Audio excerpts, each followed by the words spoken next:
Sooner Nation, Longhorn fans, welcome to episode 68 of the Bevo Podcast, the only podcast exclusively dedicated to covering the greatest rivalry in college football, the University of Oklahoma and the University of Texas.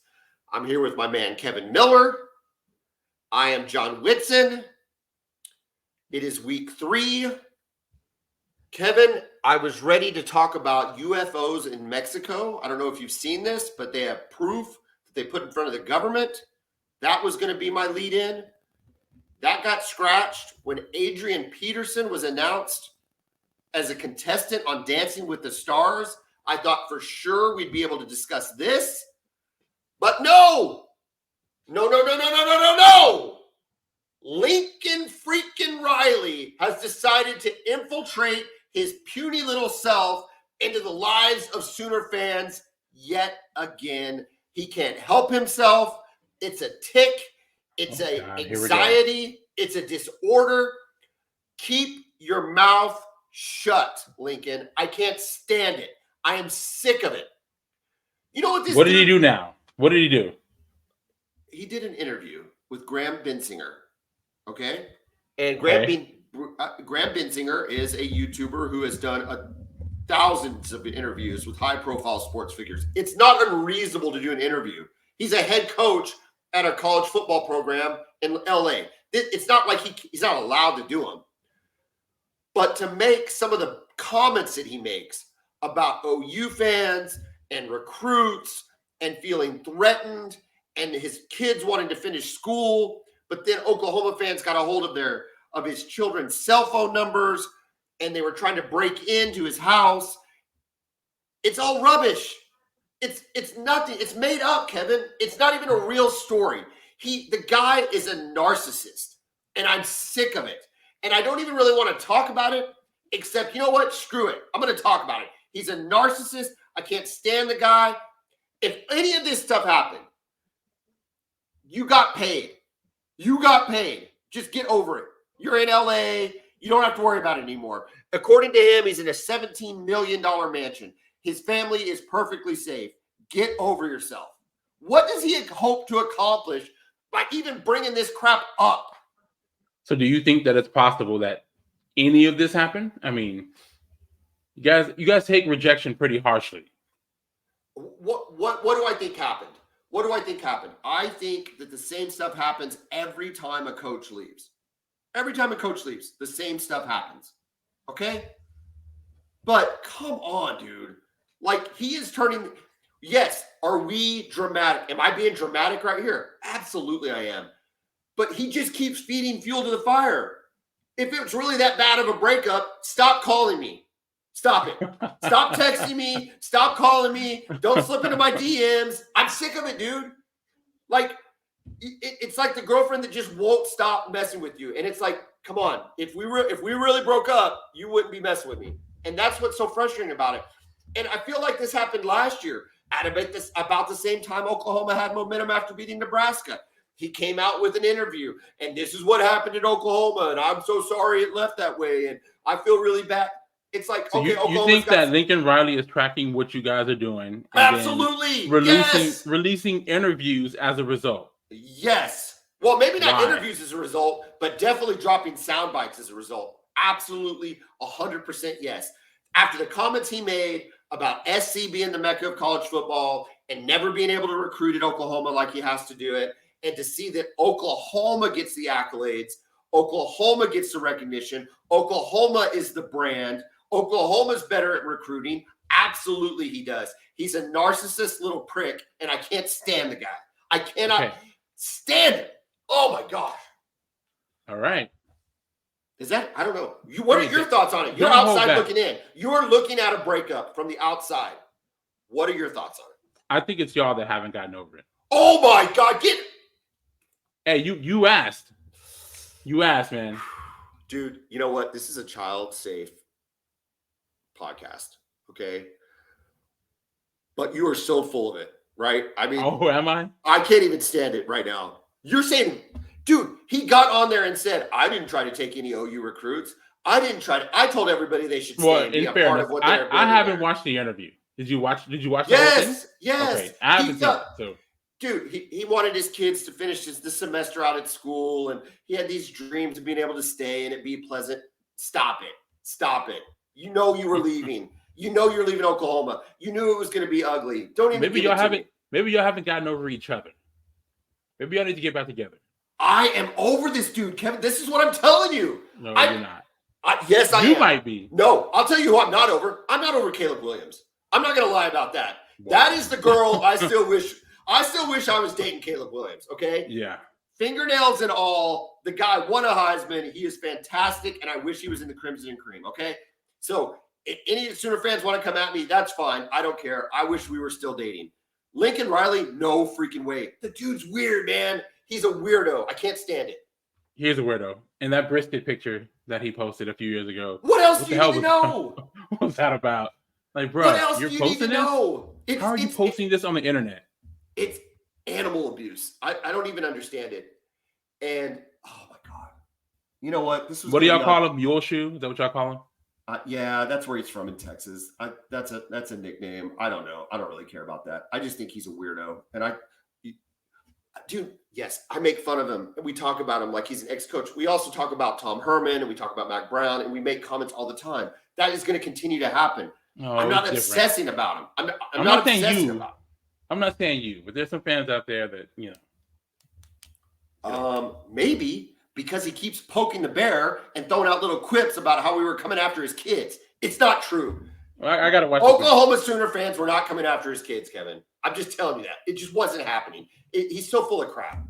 He might have got a few threats. Oh, my God. You don't think he would have got threats?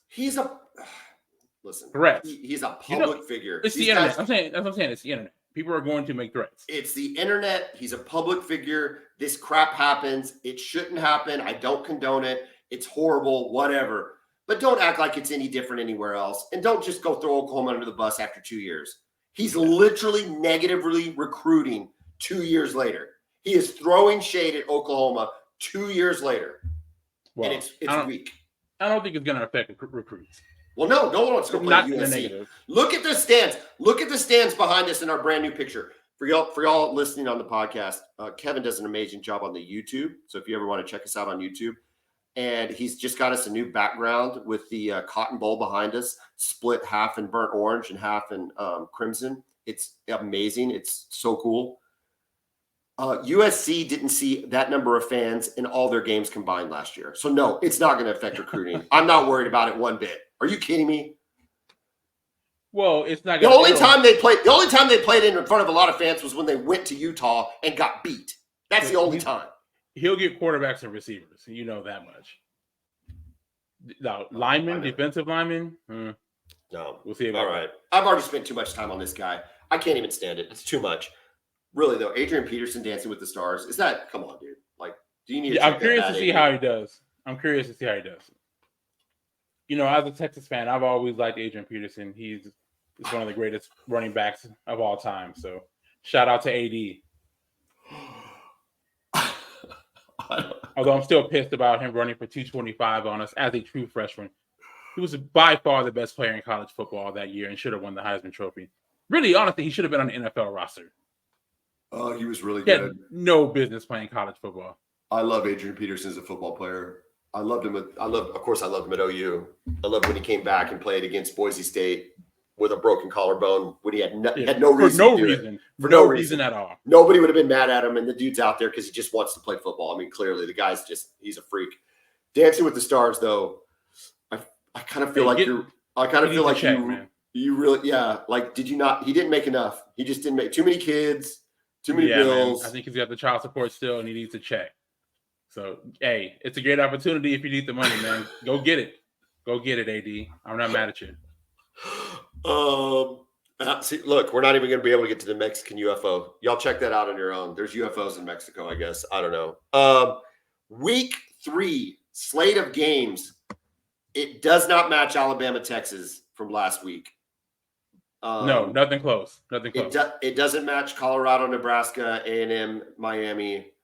That was a good slate last week. Utah, Baylor. Who else played? that we were Texas Tech, Oregon. Those were good. Those were really, really good games. Yeah. Now, not to say that enticing matchups for sure. Right. And not to say good games can't come from what we're going to talk about, but at least, as we preview it, it's nothing that we're just dying to. Yeah, we're looking to watch these games. No. That's correct. No. Early games, Penn State and Illinois. Illinois is a 14.5-point favorite. I always forget that is right. I'm sorry, Penn State's a 14.5-point favorite. I always forget Illinois is even in the Big Ten. Yeah, they can be in an obscurity a lot. They have these few years. Remember when they had Juice Williams and Rashard Mendenhall that year, and they made the Rose Bowl? So they'll pop up with years like that, and then they'll just disappear, and you forget they exist. Did Lovie Smith coach them for a handful of years? Yeah, they were no good at all. That was odd. Yeah, but they got Bielema now. Yeah, he's different. But, man, if he'll run the ball, he maybe can keep the game close, keep it inside the spread. That? Yeah, and they sent a lot of players to the NFL last year, believe it or not. So he got there. They had a great secondary. They had a corner who went in top 5, top 10 in the draft. Well, and that's what I'm talking about, though. So, how do you have all these good players, but you don't even number one, they're never competitive, and number two, you just don't even think about them. They don't even cross your mind. And they're feeding off. I don't know where Chicago sits, but I can't imagine that's a bad recruiting base. No, they have good football players. Yeah, they have good football players, but. Anyway, Florida State at Boston College. Florida State 26-point favorite. Here's an interesting game, especially for Big 12 SEC ramifications. Kansas State against Missouri. K-State at Missouri. 4.5-point favorite is K-State. K-State needs to win this game. If what they want to accomplish in terms of being a contender for the Big 12 and even potentially a dark horse for the playoff, they've got to beat a not very good Missouri team. Correct. Even if it's on the road, you got to win that one. They got to win Missouri has some players, right? They have players just because they recruit the Missouri area, and they're good players that come out of the St. Louis area. Oklahoma fan wants Missouri to lose every game and for Williams-Nwaneri to decommit and flip to Oklahoma. So, I'd imagine that recruitment is still open. The door is not shut on that. LSU plays Mississippi State. Mississippi State is getting 9 points at home. Does LSU, with their first real game following that tough loss to Florida State, do they right the ship in the opening week of SEC play for them? Yeah, I mean, again, Mississippi State always has good players too, right? Just because down there in Mississippi, they have players who want to stay there, and they're always good on the defensive line, always. So we'll see, man. LSU should win that game. They honestly should. They just got much better players all over the roster. But I think it'll be a good game. South Carolina, Georgia. See if Spencer Rattler can repeat his performance against really good ranked teams at the end of the season last year. Probably not. Georgia, a 27.5-point favorite. He was really good against North Carolina, too. 30 of 39 passing, despite having no room. And he made some of those great throws, but again, they couldn't protect for him all night. So loss was not on Spencer Rattler. Correct. No, absolutely. I agree with that. But I don't know. It's Georgia, dude. I mean, yeah, it's tough sledding, man. Tough sledding. And Georgia really hasn't even gotten going yet. We have not seen them at their best yet. They might not wake up until the SEC championship game. And I don't know that they even have. I mean, maybe when they play Tennessee. I mean, honestly, their schedule's just not very That'll good. at least get their attention. At least Tennessee will get their attention. Bama tries to recover against South Florida. I think they will. Washington against Michigan State. Michigan State getting 16 points. Will they be playing for Mel Tucker, or is his days done at Michigan State? Well, it certainly seems like they're numbered, right? He's suspended. I think they're looking for a way to try to fire him with cause. I don't know if they can or will, but it certainly seems like his days are numbered there in East Lansing. Well, he needs to, if the allegations are true, he needs to be fired. Absolutely. Michigan State specifically as an institution cannot even come close to beginning to possibly even think about condoning or reprimanding Michigan State. Everything that went on with them in U.S. gymnastics, it's just Michigan State needs to be above board. So Mel Tucker probably is out. But this also brings up a question that we talk about a lot with these coaches. You know, he has one good year and they give him a big old long extension.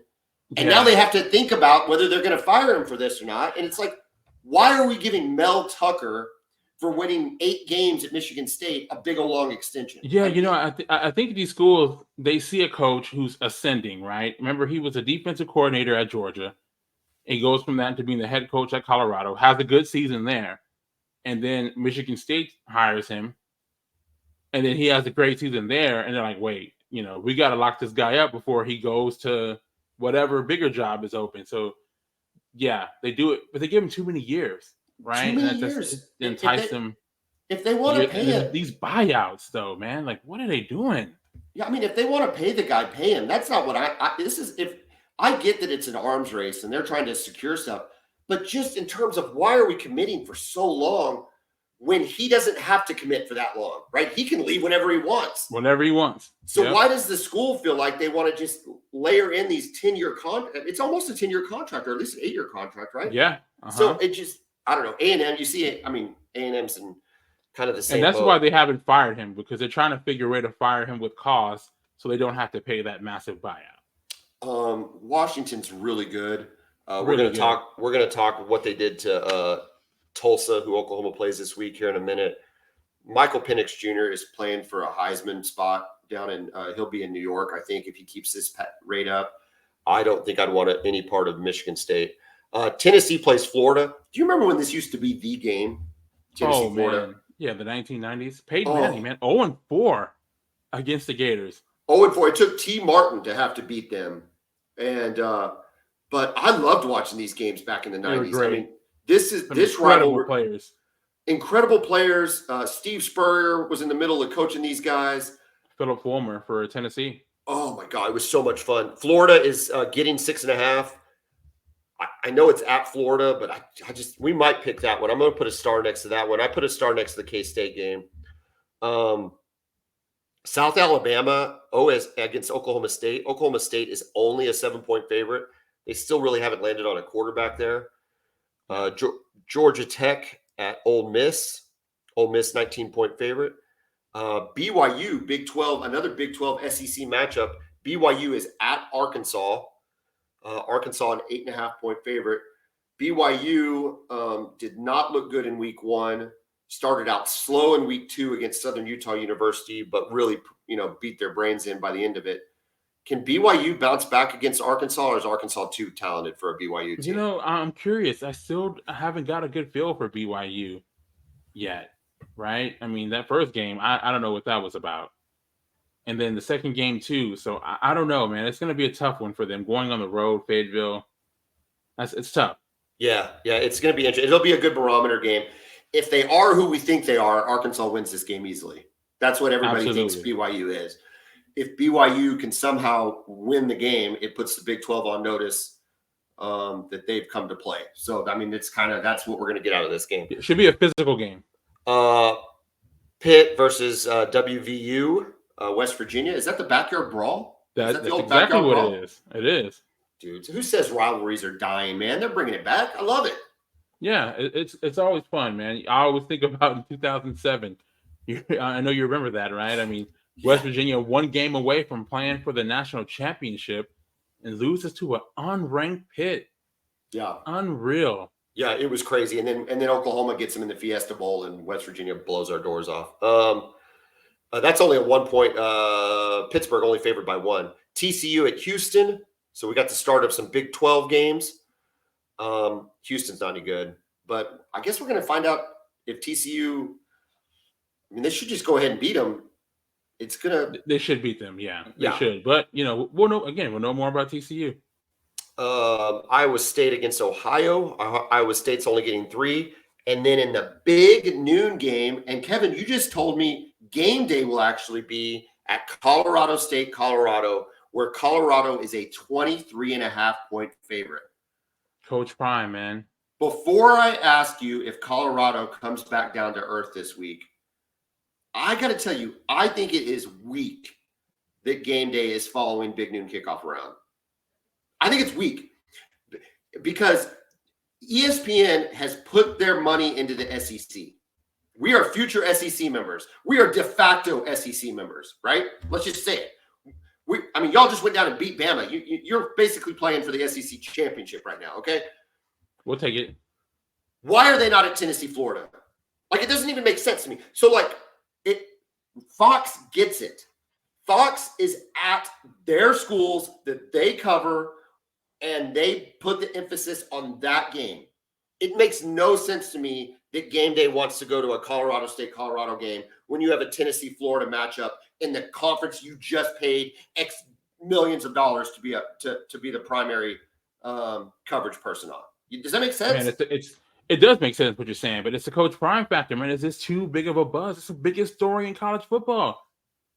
Texas beat Alabama, and Colorado is still the biggest story in college football. Listen to me, though. If Colorado, we talked about this in our last episode. If Colorado beats Colorado State, which we think they will play Oregon next week. Okay, now you're talking about two ranked teams. Game Day needs to be there. Like, to me, I can start to buy into that. Game Day does not need to be at Colorado State when two big Colorado games against Oregon and USC are on the horizon. It just doesn't make sense to me. It makes you wonder if the ratings are dictating this, right? Have so many people been interested in the Coach Prime thing that more people, or just as many people, are watching Fox's show than are watching College Game Day? Well, probably. I watched almost every snap of the Colorado-Nebraska game. I mean, it was great. Yeah. They're a must-watch team. It's a fun team to watch.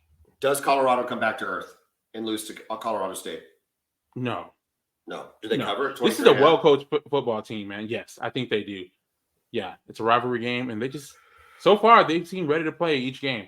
Slow start against Nebraska, but I think that's because Nebraska had a really good defensive game plan. All right, dude. I had marked Kansas State, Missouri as a game to pick. Tennessee, Florida as a game to pick. Who else do you want to go with? Do you want to go with Colorado State? Do you want to do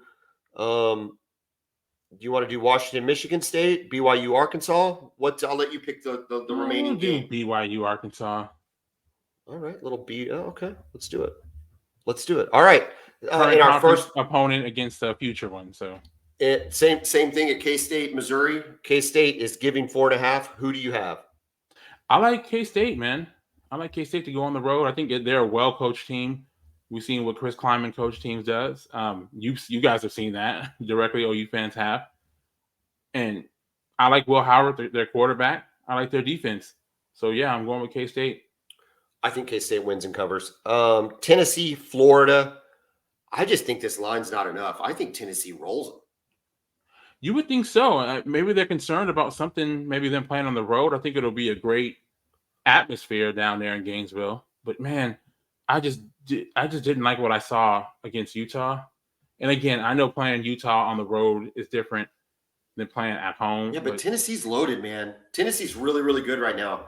And I don't see a scenario where Florida's bouncing back and keeping this thing within a touchdown.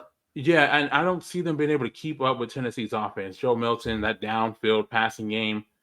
I just don't see Florida being able to keep up, man. So I got Tennessee winning and covering. And I do too. Real quick on the Joe Milton thing. Joe Milton stepped in for Hooker. Everybody was concerned about that. In that first game, you get the sense that they didn't lose anything.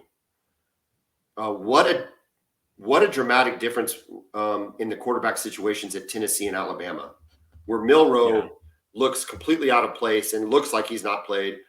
And yet the kid from Tennessee against Virginia just looked like he stepped right on in and just didn't miss a beat. In his defense, though, Milton had been around. Remember, he was at Michigan first. And he did play a little bit there before he went to Tennessee. So he was already a fourth-year player last year stepping in, who had played, again, at Michigan. Okay, that's fair. Milroe. Real quick, before we go on Milroe, are you out on him? Because I'm not. I'm out on him if that's the game plan they continue to use for him. Okay. I think they do need to take advantage of his legs more. I like the kid, though, man. I like his athleticism. Against that Texas defense, man. But we said this in the preview. We said it in the recap. I think your problem is Tommy Rees. I'm not. I mean, that it's not like Reese ever developed a quarterback at Notre Dame where you were like, man, this guy really develops quarterbacks. I mean, he could have had the same quarterback at Notre Dame, and you would not be thinking that. I think a lot of this potential you're seeing is clothed in Crimson Tide crimson, right? So I think he's super athletic. Clearly has a cannon, but accuracy is a problem. Mechanics are a problem. Decision making's a problem. Reading the field's a problem. There's a lot of areas for improvement for Milroe to be at an Alabama level of play. And so he's certainly not ready. He's not ready to be the quarterback at Alabama now. I think he's going to be good, though, if they give him a chance. I just don't know if they will because it's Alabama, right? But I don't know if these other guys surely cannot be better options. The kid from Tyler Buckner, who transferred from Notre Dame, right? The Ty Simpson kid, who's a true freshman. We'll see what happens. I'm curious to see their quarterback situation when they play South Florida on Saturday. BYU, Arkansas. Golly, this one is tough for me. Arkansas is favored by 8.5. I think it's a lot of points. I'm going to do BYU loses but covers.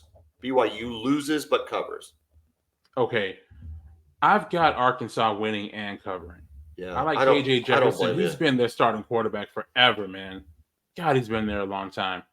I like the kid. So I think he'll make some plays running the ball too. And I think they win and cover. It's a late cover, but I think they do cover. Obligatory Aaron Rodgers mention. Thoughts on the Jets losing Rodgers 4 plays into the season? Well, man, it's so interesting, right? Because the build-up for that game, the atmosphere before kickoff, when they had the national anthem and the Jets run out, and he's running out holding the flag. I mean, it felt like a Red River Shootout. It was a college-like atmosphere in that stadium. It was electric. I mean, then Buffalo gets the ball. They go 3 and out. They get the ball. In 4 plays, he gets hurt. Man, I've never seen something go from that high to that low so quickly in a football game. Man, so it's sad for him, sad for Jets fans. It's really sad for the NFL because it was going to be fun to watch them. Do you think, from what you've read, I mean, I know you're not a medical expert, but just for sake of conversation, do you think the turf had as big an impact as the NFLPA is making it out to be? I don't know.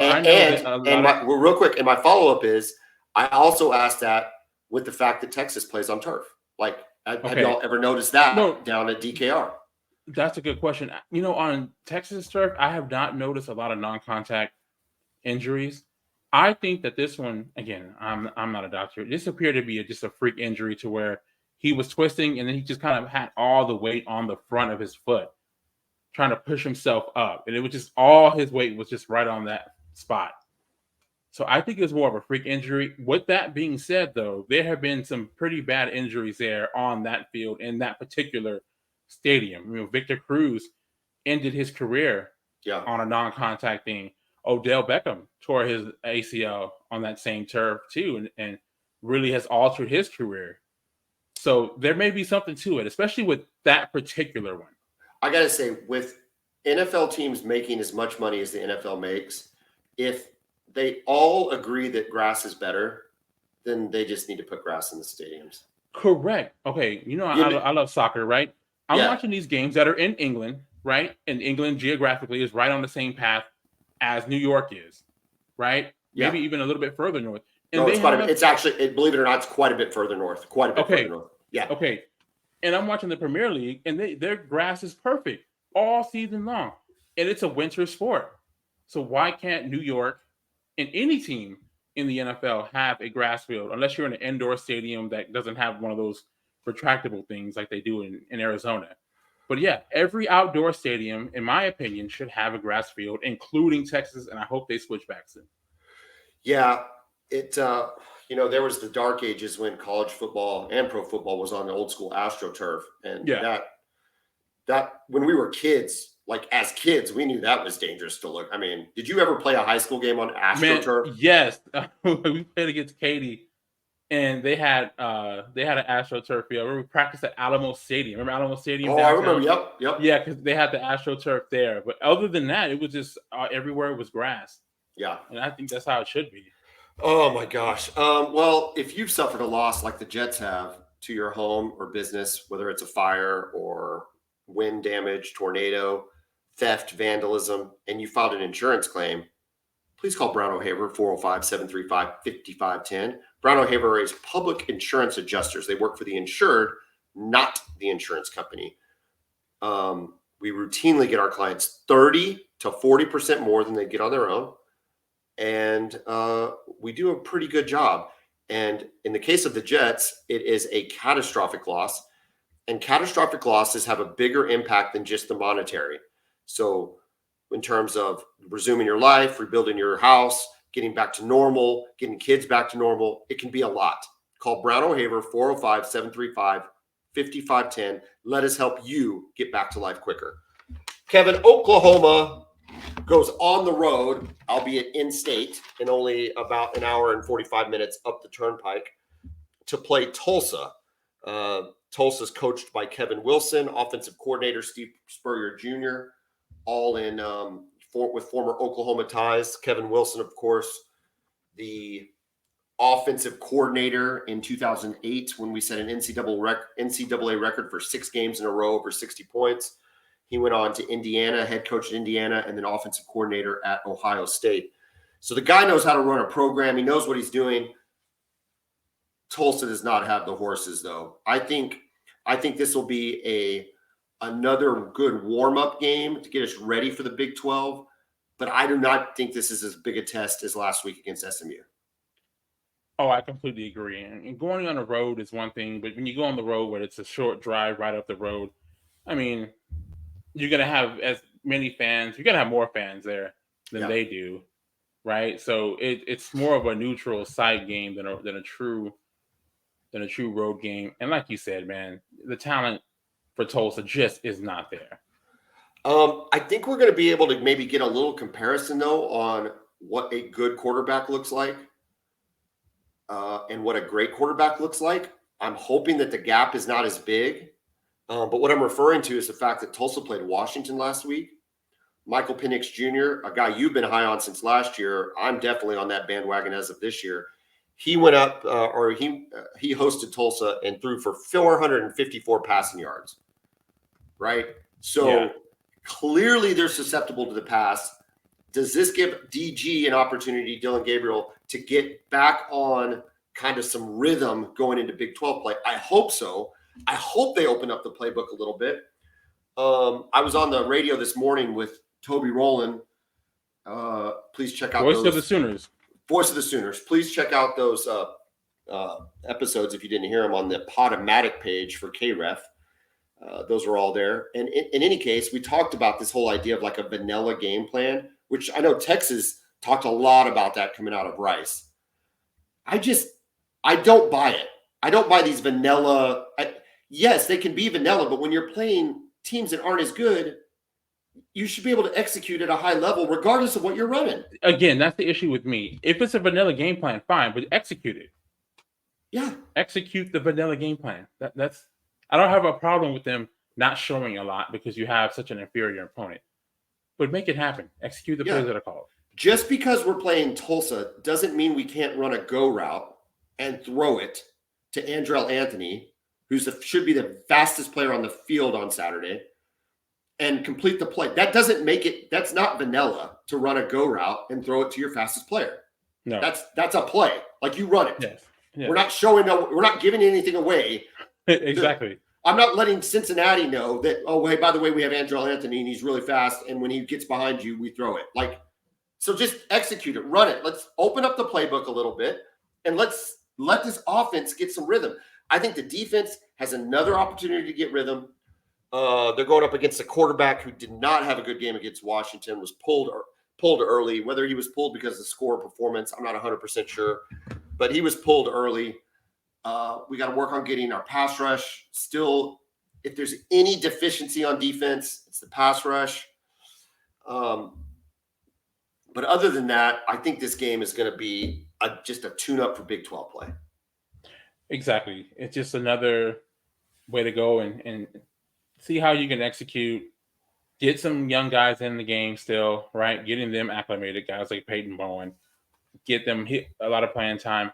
Also, I want to see, if I'm an OU fan, I want to see more of Jackson Arnold running the offense. And not just in fourth and short too, right? Correct. Now that's I think that's a big aspect that he can help in those situations, because eventually he's gonna fake it and throw the ball downfield on that situation. You know, he's gonna come in fake like he's gonna run and throw it over the top. But yeah, I want to see him come in and run the offense when the game still matters, right? We talked about that during the first game. You got a chance to see that, and he looked really good doing it. So if I'm an OU fan, yeah, more Jackson Arnold, please. I don't love that setup when there's not a running back in the backfield. Oh, the empty set? I don't like the empty set. He's not big enough to have an empty set and just run up there. I think he needs a lead blocker. I think that's what kept us from picking up that first down against SMU. And I just have never loved that when they don't line up anybody to help him out. And you remove any doubt that there could be a handoff. You know, it just, at least if somebody's back there and you run a little play action with them before you follow them through the hole, at least it gives them a little pause. Am I nitpicking there on a formation? I think you might be, because there's a lot of things you can do, and I think it drives defensive coordinators and defensive players. It drives them crazy when they come out in an empty set, especially with a mobile quarterback, because the quarterback draw is always there. And then you have to account for all of the receivers.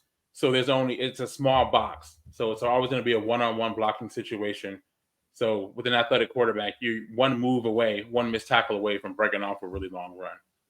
I know that was a big concern for me facing Jalen Milroe. Now, I know Jackson Arnold is not Jalen Milroe as far as being a dynamic athlete, but he is still a very good athlete who can break a long run. Well, guys, I don't know if y'all just heard that, but that is some dynamic breakdown. I like that, what you just described. I didn't think of it that way. It just visually to me looks like we're putting ourselves at a disadvantage, but what you're saying actually makes a lot of sense. So I'm willing to concede the point. Thank you. Lastly, before we move on to Texas, I think the only other question is, will it continue to be the Tawi Walker show at running back? Are we going to see Javonte Barnes and Gavin Sawchuk get any run before conference play? Are we saving those guys? Are they in the doghouse? Or do we just love Tawi Walker? I think Marcus Major is who we think he is in terms of getting 10 to 12 touches a game. I don't know that he's going to get more than that, regardless of who else gets it. I think does they take away from Walker, or are they just running with these two? Well, the coaches must think that he's the best option, right? I just don't know coaches who say, oh, this guy's my best option, but I'm not going to play him because we're saving him for something else. I think he probably performs the best in practice. I think he's probably just the most consistent one all around. Now, Sawchuk, he's coming off an injury, and hasn't he been banged up? He's just kind of now getting back healthy. I guess so. I mean, that's what you hear, but you also hear that he's cleared to play. I mean, BB said that he was cleared to play against SMU, and did he get a carry? Maybe a carry. He got one. I think he maybe got one carry. And Barnes, I don't know what to make of Javonte Barnes so far this season, right? I mean, he's looked okay.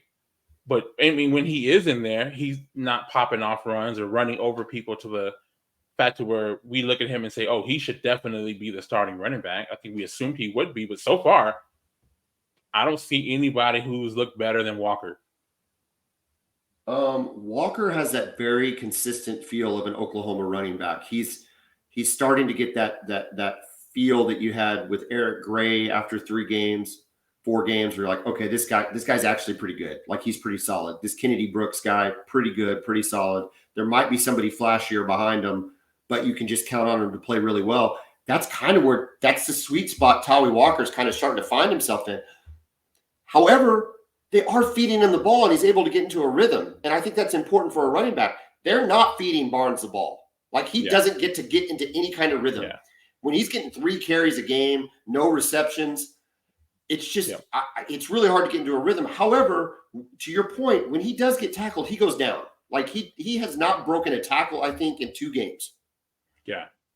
Yeah, it's interesting, right? And I think, OU fans, you guys are used to having dynamic running backs, just like with quarterbacks, right? You guys had Rodney Anderson a few years ago, right? And Kennedy Brooks, while he wasn't a wow guy. He was so effective. Oh, he was good. Man. God, he was really just good. Really effective. Just so consistent. So consistent. So you don't have that yet. So I'm curious to see if somebody can separate. And right now, it looks like Walker. It'll never look sexy, right? With him, there's nothing he's gonna do to look like Rodney Anderson running the ball or DeMarco Murray running the ball, right? But as long as he's effective, if he can get the job done, put him out there. Keep giving him the ball. Now, he had just real quick on Kennedy Brooks. He had a year of eligibility left, didn't he? I believe he did, but he had already. I think he had already done 4. But because of the COVID year, I think he had a year of eligibility. But regardless, he didn't make a team. I don't think he's on a roster right now, is he? Not that I know of. Not that I'm aware of. I just Googled it up real quick, and I don't see him on a roster. So I don't know. I just think this. I think this game is exactly the kind of game you want prior to Big 12 play. We should be able to clean up things offensively that we experienced against SMU, continue to tune up on defense, get a lot of players in, continuing to build the depth. Oklahoma is, let's go ahead and pick this game. Oklahoma is a 27.5 point favorite. That's a lot of points. That is a lot of points. However, Oklahoma's covered the last 2. I've got OU to cover. I've got OU to cover as well. I think the defense has been good. No one's been able to move the ball consistently so far. SMU did some decent things, but a lot of their misdirection and reverses and stuff. The OU defense was very disciplined in covering those, so I think that's the making of a good defense, especially compared to last year. We had a lot of guys overrunning things and being out of position, and I think that's really the only way that Tulsa can make plays is by doing things like that. So I got OU winning and covering. All right, the University of Texas gets to take on Wyoming in DKR. The reception following that historic win against Alabama is going to be electric. Is it a night game? It is a night game. It's a 6 p.m. kickoff. You lucky dogs. That stadium will be rocking. I can't imagine a scenario you lose to Wyoming, but they did beat Texas Tech. What do we know about Wyoming, and will there be any letdown following the Bama game? Yeah, they're a really tough, gritty team, right? I don't know if you were able to watch that. If you stayed up late, it was definitely some Pac-12 after dark type action with Wyoming and Texas Tech. It was a game to where you can look and you can see clearly that they were completely overmatched athletically by Texas Tech. You watch them run around. Their receivers look slow. The quarterback looks slow. The running back looks slow compared to the Texas Tech defense. But, man, that is a team that fights and fights and fights. And they just fought to the end and were able to steal a game at home against Texas Tech. Now, I don't see any scenario where that can happen with them in Austin, right? I think Texas has too many good players. They're going to have the crowd on their side. You also have to deal with that elevation up there at the 7,000 feet above sea level in Laramie, Wyoming. I didn't realize that. Is it that high up? Yeah, it's really high, man. It's really high. Who was the NFL player that was never allowed to play in Denver? The guy from, I think he was from Pittsburgh. Man, that doesn't sound familiar to me. Go ahead, keep talking. I'll look it up. Okay, so their quarterback, he's a really tough guy. I was really impressed with him. He was taking some big shots against Texas Tech and just kept fighting and kept fighting. And again, they were able to get the win. Same with their running backs. They're just a tough, gritty team, right? So it'll be hard, I think, for Texas to really blow them out. I don't think it'll be one of those games where Texas wins by 40 or something like that. But I do think they win. I think they win comfortably. What I'm looking to see is, can they build on what they did against Alabama, right? You go to Tuscaloosa, and like you said, in historic fashion, you beat Alabama. You kind of beat them down, right? Come back and just keep going forward with it, right?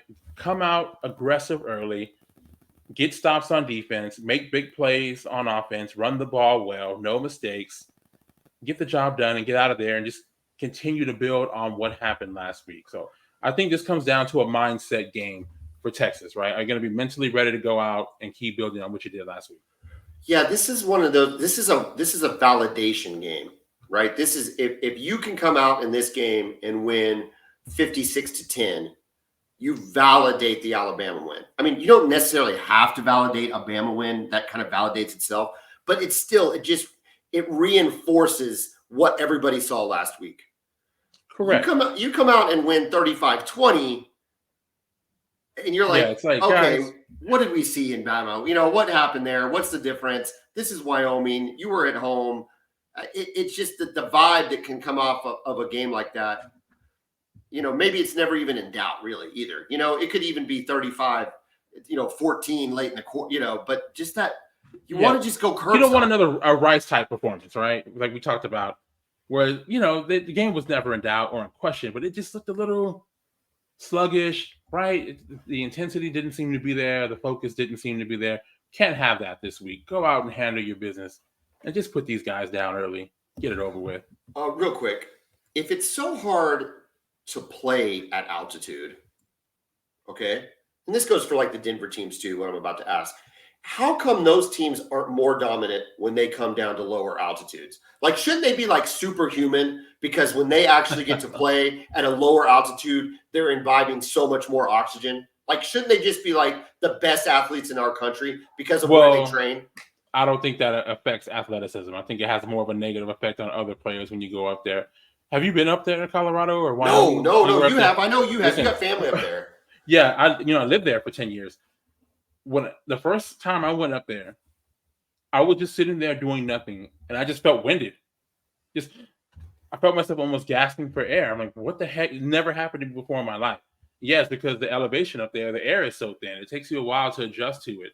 I can imagine coming up there and playing. Okay. But when you like went back to San Antonio, didn't you like feel better though? No. Didn't you be like, no, it didn't matter. It doesn't reciprocate. Okay. No, at least not to me. I mean, again, I'm not a high level athlete, but. It was Ryan Clark, by the way, for the Pittsburgh Steelers. He wouldn't play in Denver because of the altitude. I guess he had some. Did he have a medical? Okay. I think so. Yeah, had some kind of medical condition. I remember him talking about that, not wanting to play at altitude.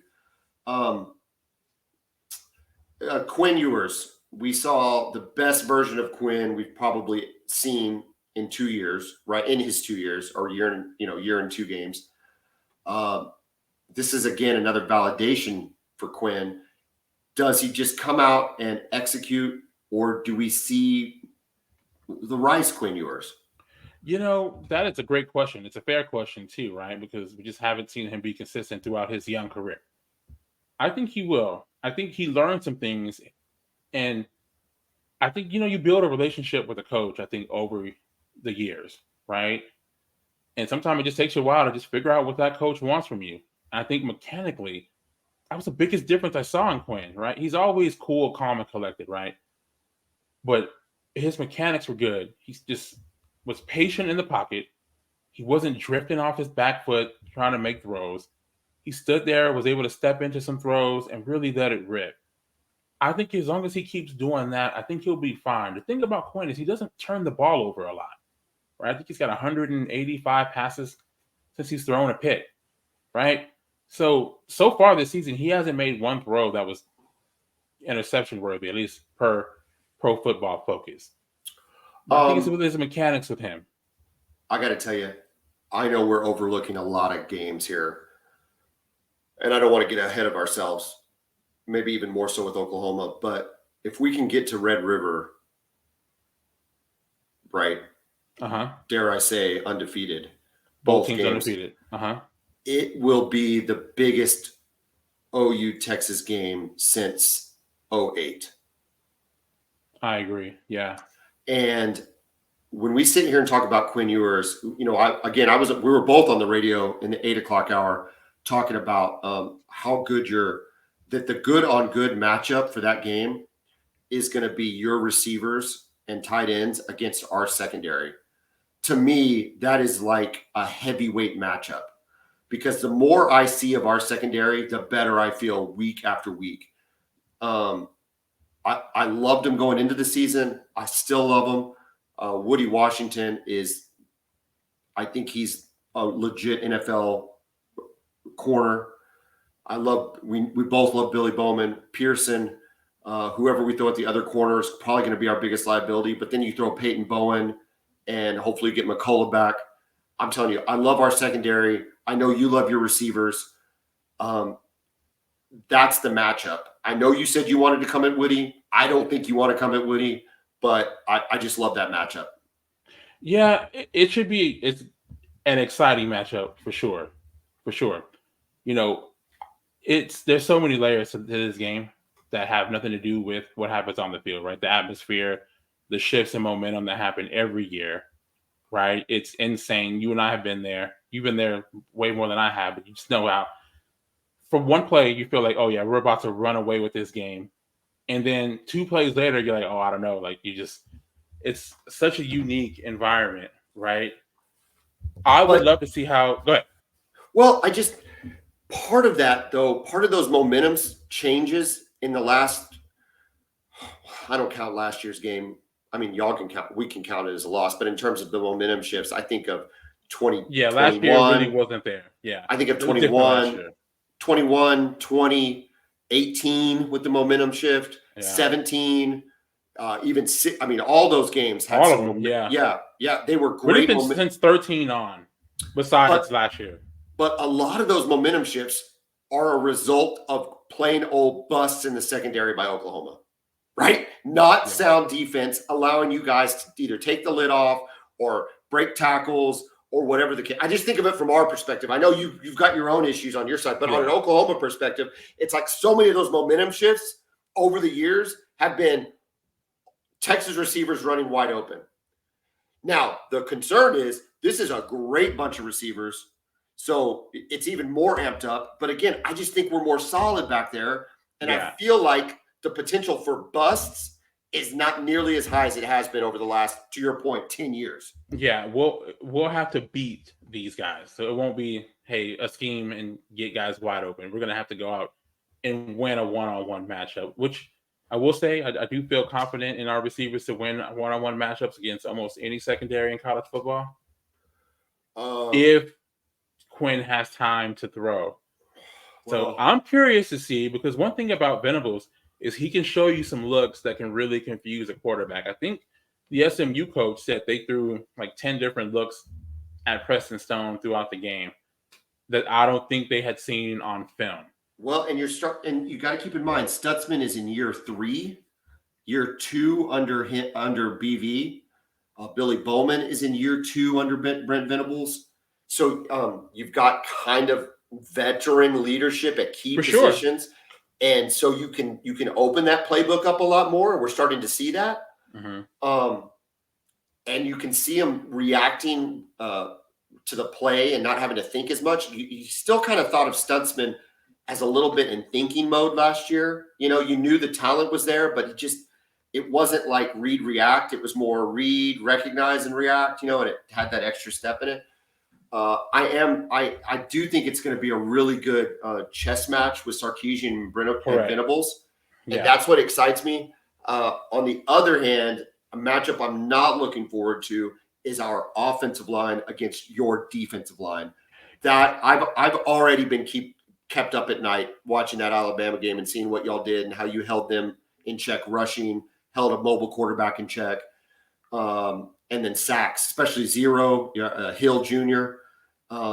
It just I stressed about that one. Now here's the thing though. Now I know Bama has better talent on the offensive line than Oklahoma does, but you guys have way more experience, right? Your guys are experienced. They have some young guys out there. They had a true freshman playing at left tackle, and they had, I think, a sophomore playing on the right-hand side at right tackle, right? So I think you guys are more experienced so I think you guys actually provide a better matchup, at least on the tackles against Texas, than even Alabama did. Well, that's positive. And I also will say we have Bill Beatingbow. Like, he's the best offensive line coach in the country, in my opinion. I mean, in my opinion and a lot of people's opinions. Look at the dudes he's put in the league. The offensive lines tend to only get better. They rarely what's the right word? Downgrade isn't the right word, but they tend to always be ascending in their performance level throughout the year. So I do feel like he'll get them in a position to play. But this is a better defensive line than you guys have had in a very long time. Am I wrong about that? Yeah, no, you're not wrong at all. The defensive line is spectacular. And we knew before the season that was going to be the strength of this Texas team. Defensive line and the wide receivers. And so far, it's proven true. So, man, I hope they keep it up. What I love about this Texas D-line is the depth, because we were rotating guys all game against Alabama, and there seemed to be very little, if any, drop-off from the second and even some third-team guys who were playing. That's what I was the most impressed with. So I'm excited to see how far we can go. That's the biggest factor to our team this year, obviously, besides Quinn, but that's the most consistent thing. And that defensive line will travel and play well no matter where they're at. I know that was a lot of OU Texas talk, and I know this is why we're here. This is why people. I know we're early in the season, but I can't. I got to tell you, dude, I'm skipping ahead. Maybe it's wrong. I get it. I don't want to, but I'm not playing or coaching, so we can skip ahead as much as we want. Yeah, exactly. And listen, this is a Boomer Bevo podcast. That's why we're here. And if you're listening to this, or if you're watching this on YouTube, that's why you're here, because of this rivalry. So it's never too early to talk about the Red River Shootout. And again, right, we could both have two losses by the time it rolls around. It's still going to be a big game, man. And I mean, and yeah, look, the matchup it's going to be fun. It's good. I mean, is there an early line out? Last time I saw, I think it was Texas favored by 7. That's too many points. I think y'all definitely should be favored. And this is before the season started. I don't know if there's been any sort of update on that. You want to pull it up? Yeah, I'm just seeing if there's a line here. I don't know. Let's see. I got odds. I think one concern for OU in that matchup is DraftKings. DraftKings has it at 7. DraftKings has it at 7. Okay. Texas. Yeah. One concern that I would have for OU, if I was an OU fan, is you've mentioned so far after both games that there hasn't been a lot of success rushing the passer. And statistics back that up. Yeah. Okay. If that's the case, if you give Quentin time, I don't care how good your secondary is, the receivers eventually are going to get open, right? No. That would be the concern for me. I think I like our defense. I mean, that's an understatement. I love where our defense is at right now. However, I don't think we're not good enough along the defensive line to not have to get really creative with blitz packages. Yeah. And so it helps that we have a really good secondary, and it helps that we have players that can play multiple positions. Bowen, McCullough, Pearson, Harrington. I even forgot Harrington. I think you count him in the secondary, right? So you've got all these players that can go real multiple, because that, I think, if we're holding anything back, if we're doing anything vanilla, I think it's scheming up pressure from other positions on the field than just the defensive line. Yeah, I would like and corners. Yeah, I would like against Arkansas State and SMU, and this week against Tulsa, for our front four with the occasional linebacker to get some pressure on the quarterback. That would be nice to see, just to line up to do it. But by the time we have to play at Texas, I think that it's going to have to. The real true disruption is going to come from those off positions. You know, the cheetah, some strong safety, some exotic blitzes, some exotic. You know, and Venables knows how to do that. If anybody can dial that up, Venables is the guy to dial it up. And so maybe we're holding that back. Maybe we're trying to just execute it goes back to a vanilla game plan, and we're not doing it because our front four just isn't getting the pressure it needs to get right now. Hopefully that changes against Tulsa. Kevin, we are 58 minutes into this. We could talk about this game all day, so I'm gonna leave it because we've got a number of shows to get back. Our next episode will be episode 69, where we break down. Real quick, I don't mean to cut you off. Is Texas covering? Oh, almost cussed just then. Yeah. Oh, golly. I have 28.5. Is that what you have? It is. The over-under is 48.5. So what is the math there? They're saying they're going to win like 35-7. Yeah.